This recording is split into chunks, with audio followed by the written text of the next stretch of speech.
Grand Rapids, Michigan, a community recently voted the #1 place in America to raise a family, also has an unusually high teen suicide rate. My parents have been married for 25 years. I have 5 sisters. We're all biological. We go to church every Sunday. There's not any problems at all. One day, I just realized that I wasn't having fun. Life wasn't, like everyone always said, life is fun, you know, they're out doing stuff. I rather had just been dead. Because like my family's really religious and like I rather be in heaven being happy than living here. I felt like this was hell itself already. I didn't want to wake up in the morning. It took like all of my strength to just get up and get ready. I couldn't bring myself happiness. I relied on everybody else. And sometimes they left and I had nothing. And those are the points where like the suicidal thoughts just took over. You never find a completed teen suicide without the precursor of depression warning signs.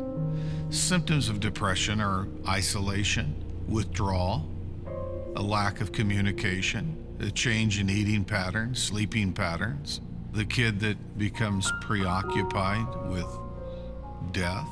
I think that one of the dangers is if that person does not get any help, that they can become so focused on what the problem is and what the crisis is that they don't see the avenues for resolution.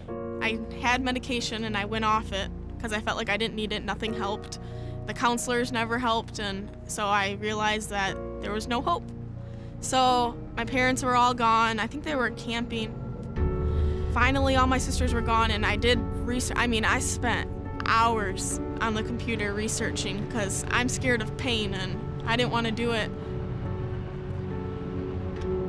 I heard that, like, if your car was old enough, if you did the hose, you hooked it up, and you put it in your car, that would actually kill you.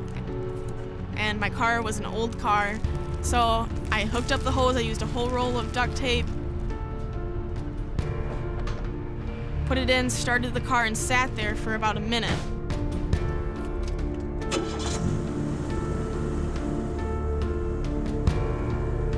And I just started crying because, like, the question of, will I go to heaven? Because, like, what if hell is even worse than what I am right now? I don't know how I would deal with that.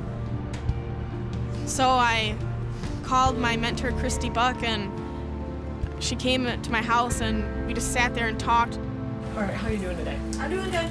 When I was depressed in high school, my vice principal, he called her right up and said that she had to come down and talk to me, and we ended up meeting every Wednesday through high school.